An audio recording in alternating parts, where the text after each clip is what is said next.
Hi everyone! In this video I will show you how to use the Julia package plots that we installed in the previous video to generate nice visualizations. So the first thing to do now is to open a new notebook. The notebook is a format that is very suitable to the kind of exercise we are going to do now. So, as usual, when you open a notebook, it's not saved. So you have a temporary file name here, and I would advise to directly save this file somewhere on your disk. So let's call it my first plot. There we go. The file is now saved. The temporary name has been changed to my first plot.ipnb. Make sure that Julia is activated by clicking here, and you should see that the code cell now is written as Julia. So now we want to use plots. So we need to tell Julia that we are going to be using plots. So the best thing to do is simply to type using plots. Once again, remember that this is case sensitive, so plots as an uppercase P, just don't forget to have it here. Anyways, so once you have typed this, you can activate the first code cell, and this will now be activating the plots package that we will use for the exercise. So here we go. If everything worked fine, you should have a green tick mark here. Now we are going to create a new code cell in which we will make our first figure. So let's make a code cell. I press plus code. You see a second code cell which will contain some Julia code. So the first thing I will do here, it will be to plot x as a function of x. So we will generate a data, an x-axis with different values, and we will plot this axis as a function of this axis. So it will be a very simple figure. So let's generate an axis x, which will range from 0 to 1 with a number of points. We will set the number of points to 100 here. So we have used now the len range function. This len range is going to generate the x-axis. This x-axis will be of type range, and we will discuss this in the next lecture. The type will be discussed in the next lecture. So now we should have an x-axis. You see that if you activate the cell, you have a 100 element len range type, with the first value being 0, the last value being 1. So let's add more information into this cell. And now we're going to use a function which is called plot, and which is part of the plots package. And in plot, we are simply going to ask to plot x as a function of x. Let's activate this cell, and that's the result you get. So we have values ranging from 0 to 1, and since we plotted something that linearly varies from 0 to 1 as a function of something that varies from 0 to 1, we simply get a straight line. Now, that's basically the first plot we did. Now, one important thing is that in Julia, or in any programming language, you always want to comment what you just did.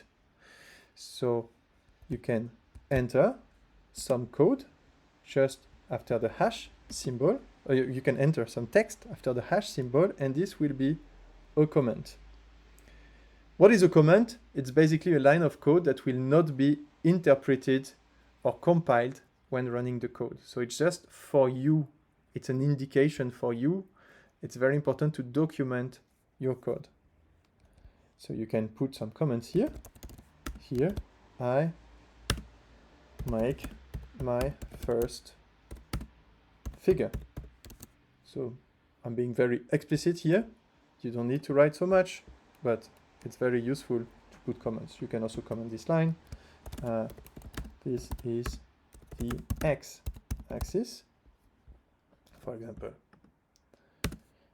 And you can put a comment here, basic usage of plot function. So I'm very, very explicit right now. So that's the first plot we do. Let's go a bit further. We make a second plot.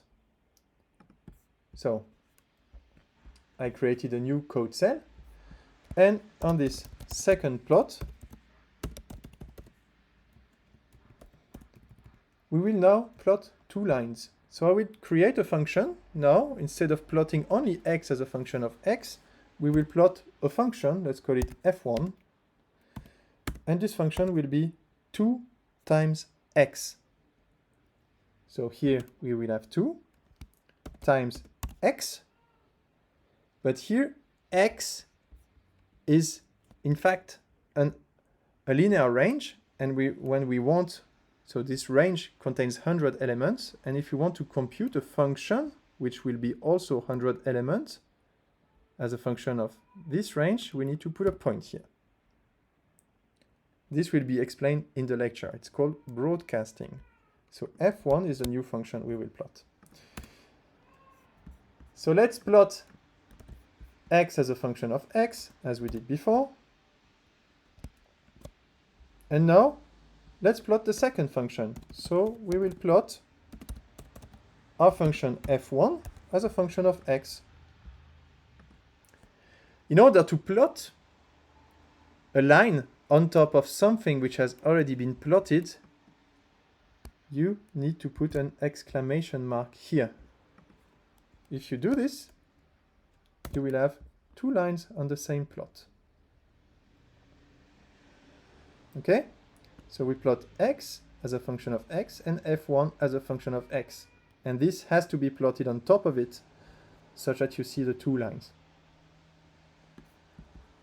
So let's go a little bit more advanced, and we will make a third plot.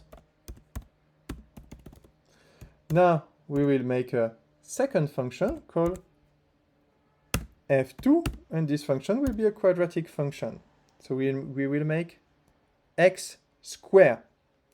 Again, you can square a number in Julia by using this symbol, but since we are working with ranges, we need to put a point here. So f2 is a new function that we're going to plot. So now, again, we want to plot x as a function of x. We want to plot f1 as a function of x, and now we will plot f2 as a function of x. These two have to be plotted on top of the first one, so they receive an exclamation mark. There we go. We now have 3 lines. That's very nice. We do a last step now, because we have a nice diagram here, but a lot of information is missing. Basically, we have no indication of what this quantity is representing and what is this quantity is representing. We need to add labels. Also, we see a legend here, and this legend is attributed to these lines with ad hoc names. So we want to control this. So I quickly show you how to do that. Let's make a new code cell where we will repeat the same plot, but we will add more information. So let's add a label to the first line which is plotted. To do this, you can use the keyword label and type a string. So this is this function here is simply f is equal to x, okay? So let's do it like this and run this code cell. What you see now is that this legend has been changed now. The label is appearing there. So we want to do the same for f1. Remember, f1 is 2x. Let's try again.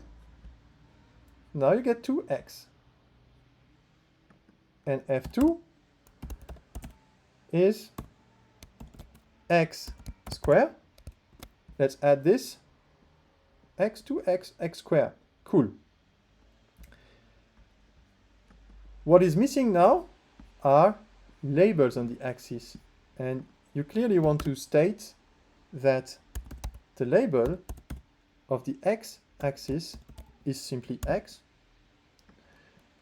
and that the label on the y-axis will be f of x. So let's try this out. Now you have a super figure with a legend which is complete and axes which are bearing labels. So that's it for today's use of plots, and we'll do a little bit more in the next episode. Have a nice day.